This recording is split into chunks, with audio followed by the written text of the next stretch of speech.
Hello everyone, I welcome you all in this digital platform of Integrated Edu Systems IES.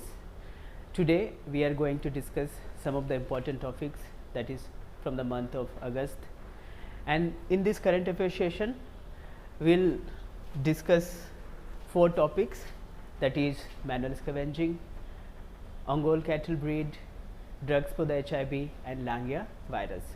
So let us today's session with the manual scavenging. The manual scavenging that has been in the news because of the launch of a new scheme by the central government that is named as the Namaste. तो इस नमस्ते scheme का launch यानी इसके विमोचन पर हमें ये अगेन मैनुअल स्कैवेंजिंग की जो समस्या है भारत में वो अगेन एक चर्चा का विषय हो रही है. And utility use of this topic is in the GS paper 1, GS paper 2, GS paper 4 and prelims as well. In prelims perspective, particularly for this Namaste scheme, तो Namaste stands for, Namaste का यानी full form है National Action for Mechanized Sanitation Ecosystem. So particularly this scheme is to, by its full name we can say that mechanized way of sanitation. The aim of this particular scheme is to ensure safety यानी सुरक्षा, dignity यानी गौरव of the sanitation workers. जब इस प्रकार के सफाई कर्मचारी हैं उनका प्रतिष्ठा एवं उनकी सुरक्षा का ख्याल रखना या उनको बेहतर इस तरह की सुविधाएं देना. This is completely A central sector scheme, means central government द्वारा फंडेड है, जो 100% funded by the central government. And it is a joint initiative of Ministry of Social Justice and Empowerment along with the Ministry of Housing and Urban Affairs. So this is all about the scheme's initiative, and the joint and the nodal agency for this particular scheme is National Safai Karamchari Financial Development Corporation. So it is a autonomous body under the Ministry of Social Justice and Empowerment, and it is not only the empowering body but as well as it also provides some finances or funding to the manual scavengers. So this is a very important topic, इसे हमें याद कर लेना चाहिए exam point of view के लिए.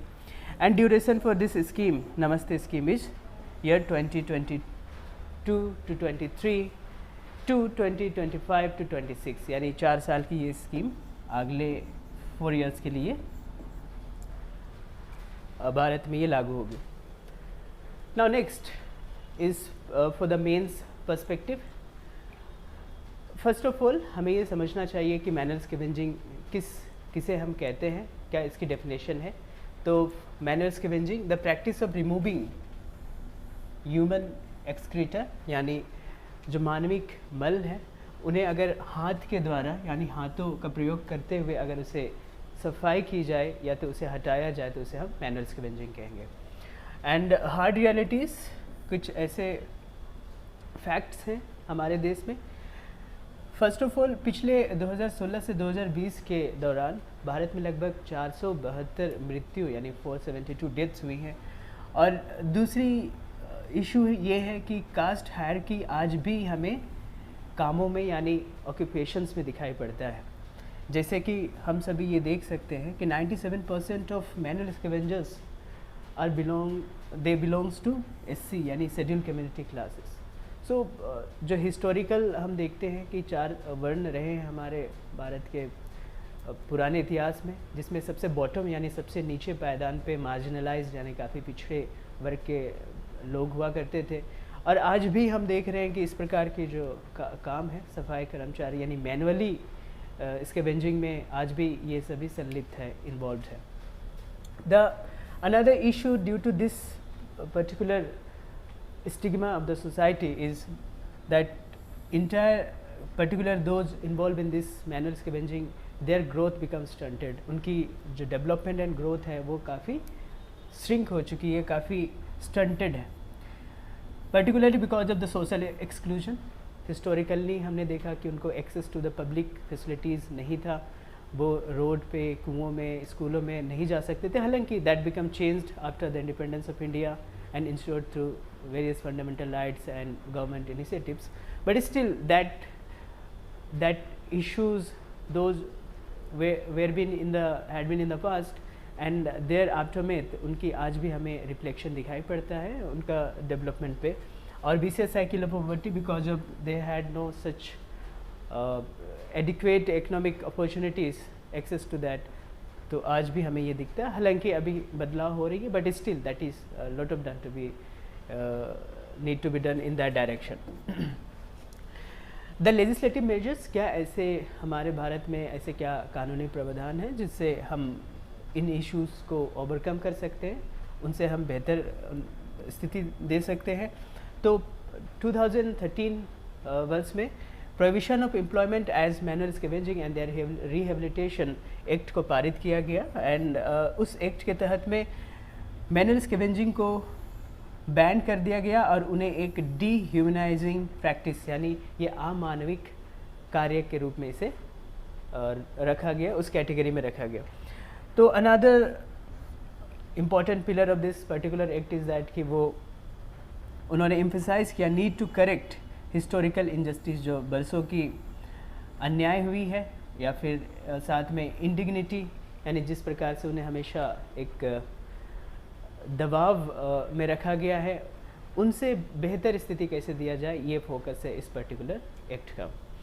And executing authority, जिसके अंतर्गत में ये पूरा कानून को लागू किया जाएगा या फिर उनकी जो भी पिलर्स हैं, जो भी प्रावधान है, उसको लोगों में इम्प्लीमेंट किया जाएगा, वो है डिस्ट्रिक्ट मैजिस्ट्रेट यानी लोकल एडमिनिस्ट्रेशन और साथ में अर्बन लोकल बॉडीज़. तो ये दो संस्थाएं हैं जो सबसे निचले पायदान के प्रशासनिक इकाई हैं, उनके द्वारा ये प्रावधान को इम्प्लीमेंट किया जाएगा.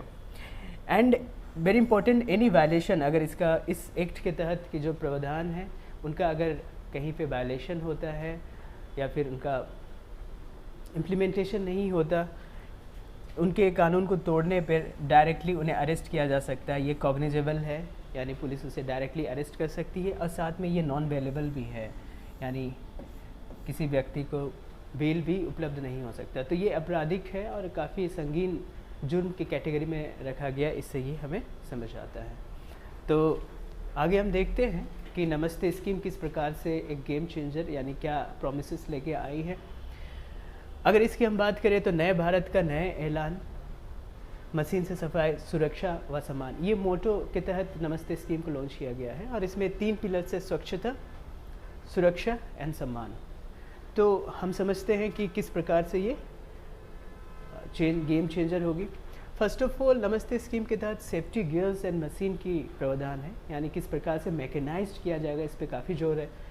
और जीरो फैटेलिटीज़ को किस प्रकार से अचीव किया जाए यानी कोई भी मृत्यु या फिर कोई भी कैजुअलिटीज़ ना हो जब कभी भी स्कैवेंजिंग होगा, जब कभी भी सीवेज को सफाई की जाएगी या सैनिटेशन ड्राइव होगा उस दौरान. और इसके तहत no direct contact with faecal matters, जो भी मल है उनसे डायरेक्टली फिजिकली कोई भी व्यक्ति उसके टच में नहीं होगा, कांटेक्ट में नहीं होगा, इसको इंश्योर किया जाएगा.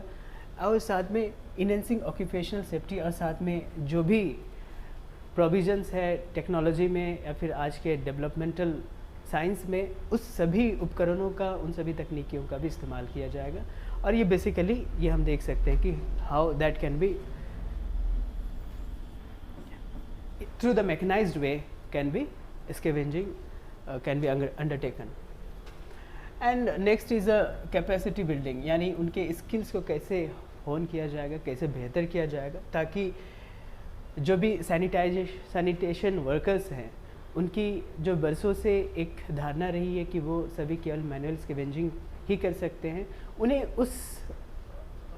उस डोमेन से कैसे निकाल के उन्हें अल्टरनेटिव वे भी दिया जा सकता है ताकि वो बेहतर अपने आप में वो एक इंटरप्राइज यानी एंटरप्रेन्योरशिप जैसे भावनाओं को जागृत कर सके.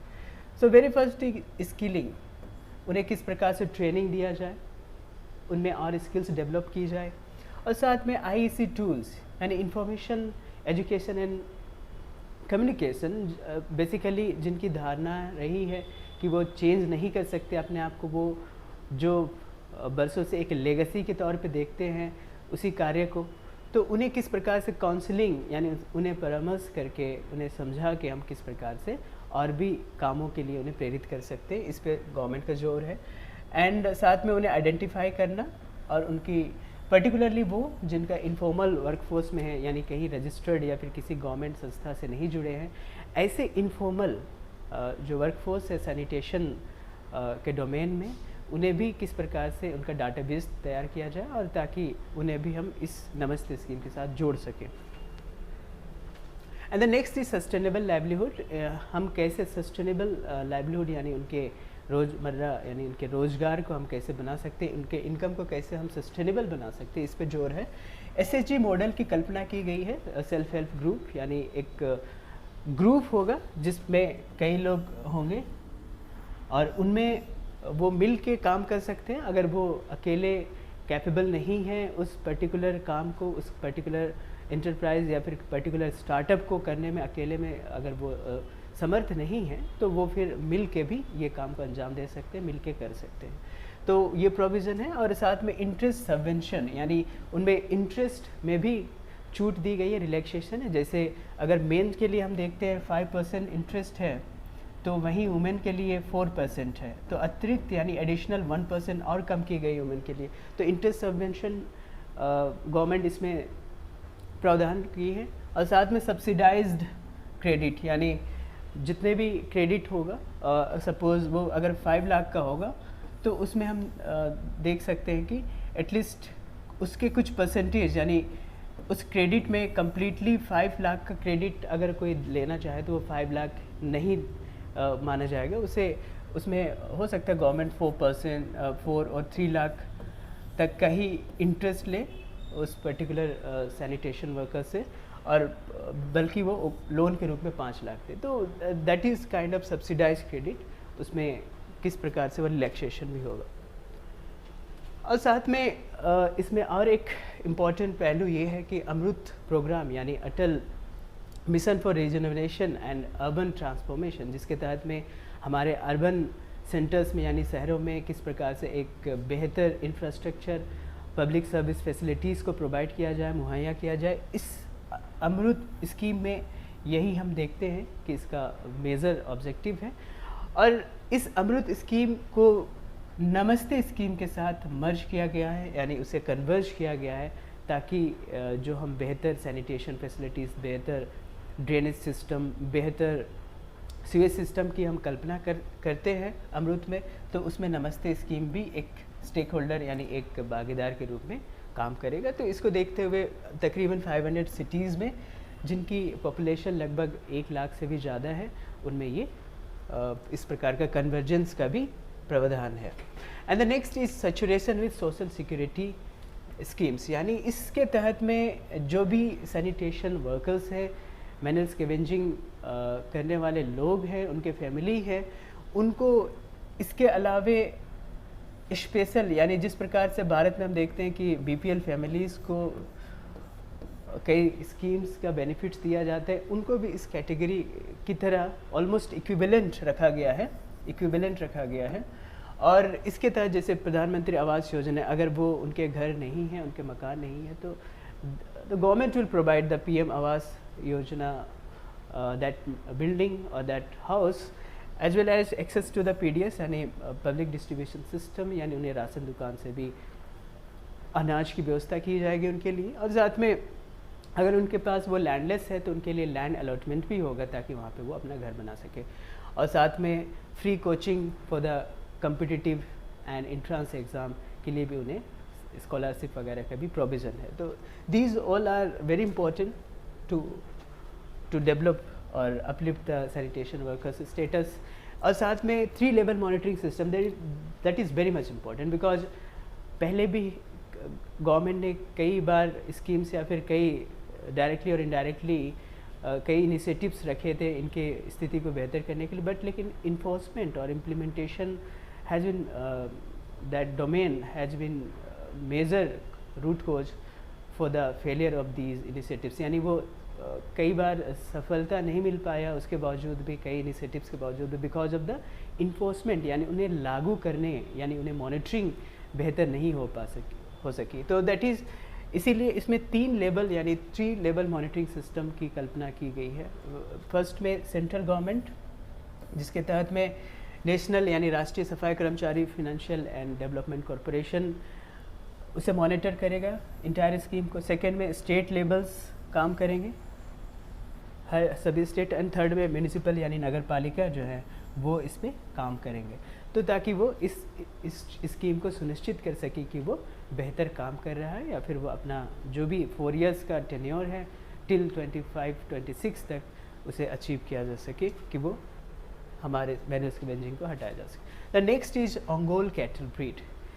ओंगोल कैटल ब्रीड ये न्यूज़ में है and because of the recent some finding has been done in the Ongole cattle cow milk, और इसका उपयोगिता यानी सिग्निफिकेंस किस में है, GS पेपर 3 एंड प्रीलिम्स के लिए।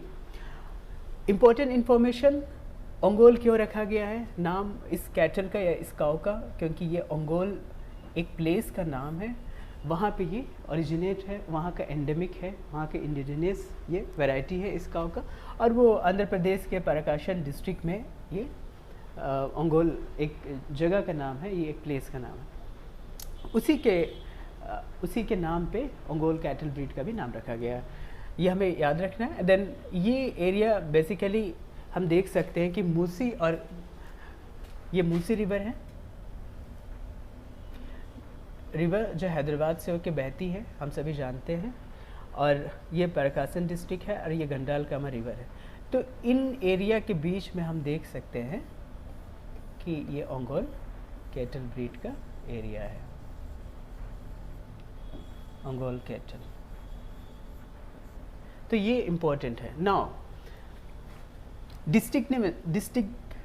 डिस्टिंक्टिवनेस यानी इसकी विशेषता क्या क्या है, इसका कैरेक्टरिस्टिक फीचर्स क्या है, क्या डिस्टिंक्टिवनेस है। ये सबसे पहले तो ये बुल फाइटिंग ब्रीड है, यानी इसे ट्रेडिशनली बुल फाइटिंग, जैसे हम जानते हैं कि भारत में जैसे जल्लीकट्टू है एक ट्रेडिशनल बुल फाइटिंग रेस होता है साउथ इंडिया के क्षेत्रों में, जो इंडिया में होता है। इसके अलावा इस ब्रीड को मैक्सिको, ईस्ट अफ्रीका में भी प्रयोग किया जाता है बुल फाइटिंग के लिए। ये एक प्रकार का खेल है। और वेरी इंपॉर्टेंट जो फाइंडिंग हमने देखा कि ये रेजिस्टेंट है, ये काउ यानी ये cattle breed foot and mouth disease जो पशुओं में होता है अक्सर, और मैड काउ डिजीज़, ये 2 प्रकार के रोग हैं जो पशुओं को कई बार अपने चपेट में लेता है, और ये ओंगोल ब्रीड इस प्रकार के डिजीज़ से प्रभावित नहीं होते, इसके शिकार नहीं होते। तो ये वेरी इंपॉर्टेंट ब्रीड है इसीलिए।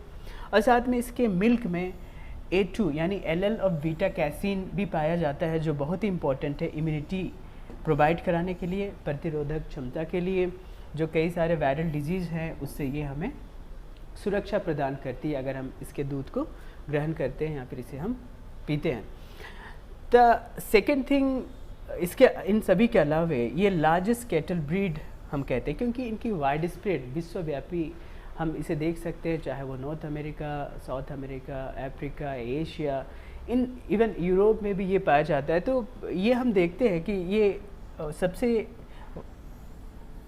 ज़्यादा संख्या में पाए जाने वाली कैटल अगर हम देखें या मवेशी है, वो वाइल्डली बीस्ट है अफ्रीका की, लेकिन उससे भी ज़्यादा इसे हम देख सकते हैं इन टर्म्स ऑफ नंबर। तो इसीलिए हम इसे कह सकते हैं कि ये लार्जेस्ट कैटल ब्रीड है। और इसके अलावा और भी कई नाम हैं, नामों से इन्हें जाना जाता है, जैसे कि नेलोर, ब्राज़ील में इन्हें नेलोर कहा जाता है, अमेरिका यानी मैक्सिको के पार्ट में इसे ब्राह्मणा कहा जाता है। तो इस प्रकार से हम समझ सकते हैं कि ये काफ़ी वाइल्ड स्प्रेड है, काफ़ी विश्व के विभिन्न क्षेत्रों में काफ़ी संख्या में पाया जाता है, और इस प्रकार से ये Ongole breed. Now next is drugs for the AIDS. ये न्यूज़ में रहा है क्योंकि हमने देखा कि अभी लगातार ड्रग शॉर्टेज, एड्स का ड्रग शॉर्टेज के लिए लगातार ये न्यूज़ में है। GS 3 एंड प्रीलिम्स में इसका उपयोगिता के रूप में हम देख सकते हैं, बहुत इंपॉर्टेंट होगा। नोडल एजेंसी ड्रग सप्लाई, जो एड्स की ड्रग सप्लाई है उसके लिए भारत में नाको यानी नेशनल एड्स कंट्रोल ऑर्गेनाइजेशन को ये जिम्मेदारी 1992 में फॉर्मेशन हुआ था, national AIDS control organisation.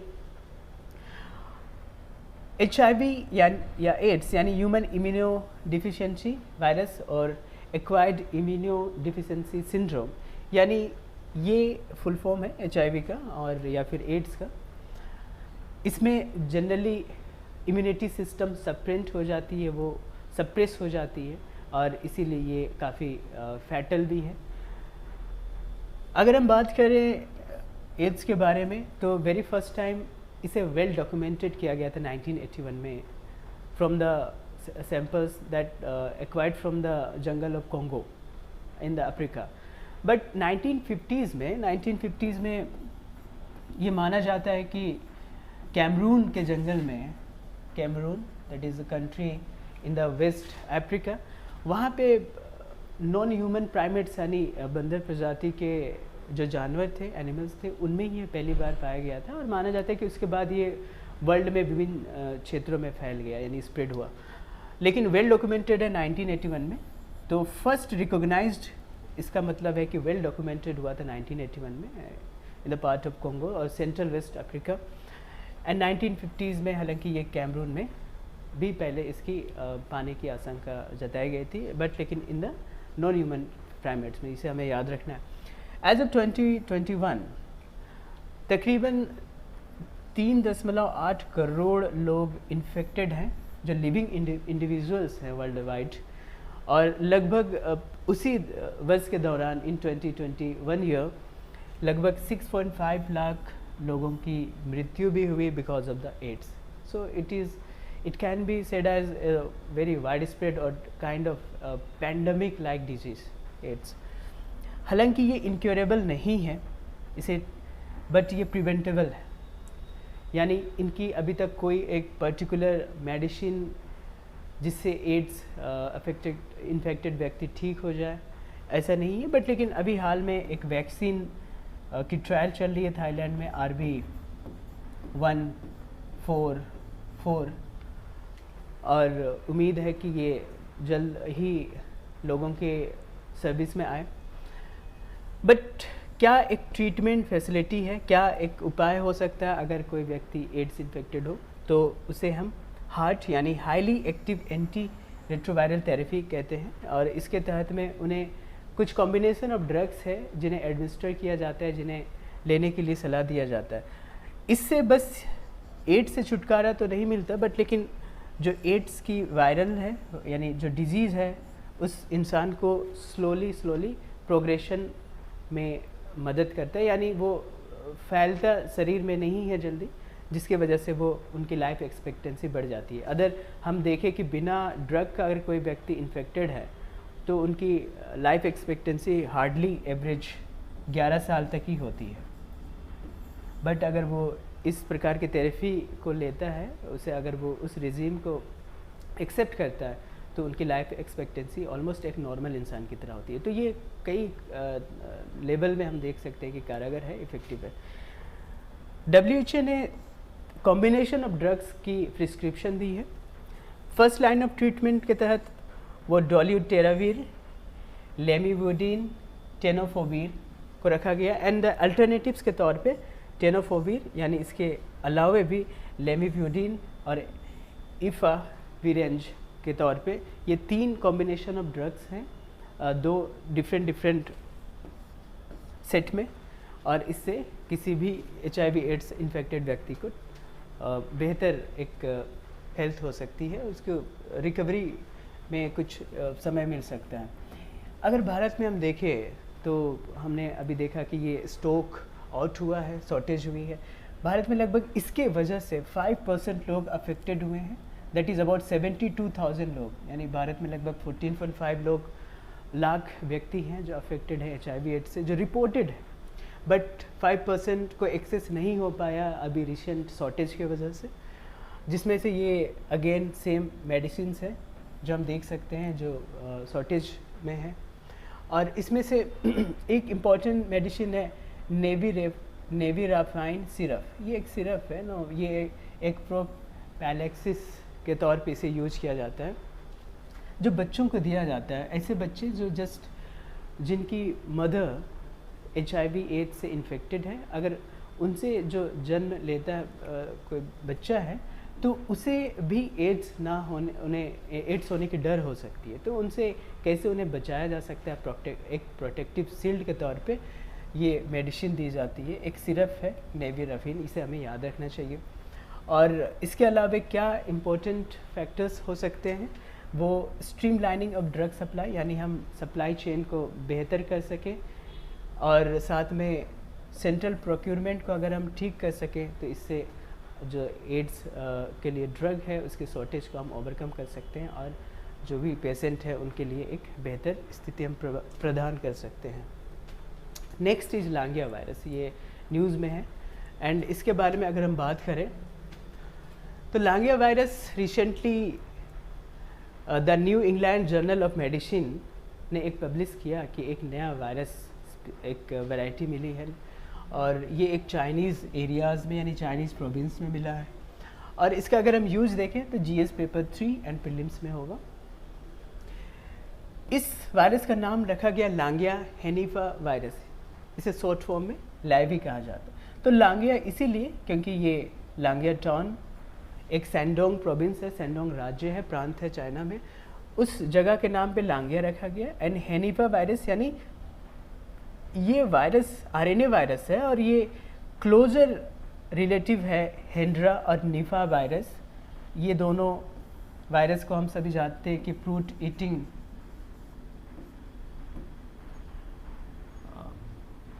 Bats हैं। हमने रिसेंटली निफा वायरस को केरल में देखा, वहाँ पे पाया गया। तो फ्रूट ईटिंग बैट्स में हेंड्रा एंड निफा वायरस के ये एक कैरियर होते हैं, और इससे ये फैलते हैं, और इन्हीं का एक रूप भी है ये लांगिया हेनिफा वायरस। तो सिमिलर इक्विवेलेंसी है कई सिम्टम्स में या फिर in terms of spread and disease में। और ये जोनेटिक डिजीज़ है, ये एनिमल टू एनिमल और एनिमल टू ह्यूमन स्प्रेड होता है, और इसे रॉडेंट्स या श्रीव्स में, ये एक चूहों की प्रजातियां हैं, इनमें ये देखा जाता है कि इनसे ये फैल रहे हैं। एंड इनसे इनके जो सिम्टम्स हैं, इनके जो लक्षण है इस वायरस से इन्फेक्टेड व्यक्ति में फीवर, कफ, वॉमिटिंग, निमोनिया, इस प्रकार के सिम्टम्स पाया गया है। और जैसे कि हमने पहले भी बात किया कि the new England Journal to medicine, इस जर्नल यानी इस पेपर में पब्लिश हुआ था, इसके इन्होंने ये बताया था कि पहली बार ये लांगिया वायरस की एक नई वायरस प्रजाति है जो चाइना में पाया गया था। No specific medicine to cure, यानी अभी तक इसकी कोई पर्टिकुलर मेडिसिन या दवा को नहीं डेवलप किया जा सका है। और इसकी हम अगर हम बात करें, ये डिजीज़ कब अगर देखा गया था तो ये सैंडोंग एंड हेनान प्रोविंस जो ईस्टर्न चाइना में है, ये दिसंबर 2018 से दिसंबर 2021 में ये पीक में था, यानी वहाँ के जो फार्मर्स हैं वहाँ पे ये पाया गया था। जैसे कि हम देख सकते हैं ये चाइना है, ये हेनान और ये सेंडोंग प्रोविंस, इन एरियाज़ में ये लांगिया वायरस पाया गया है। और ये हम चाइना देख सकते हैं, ये ईस्ट चाइना सी है,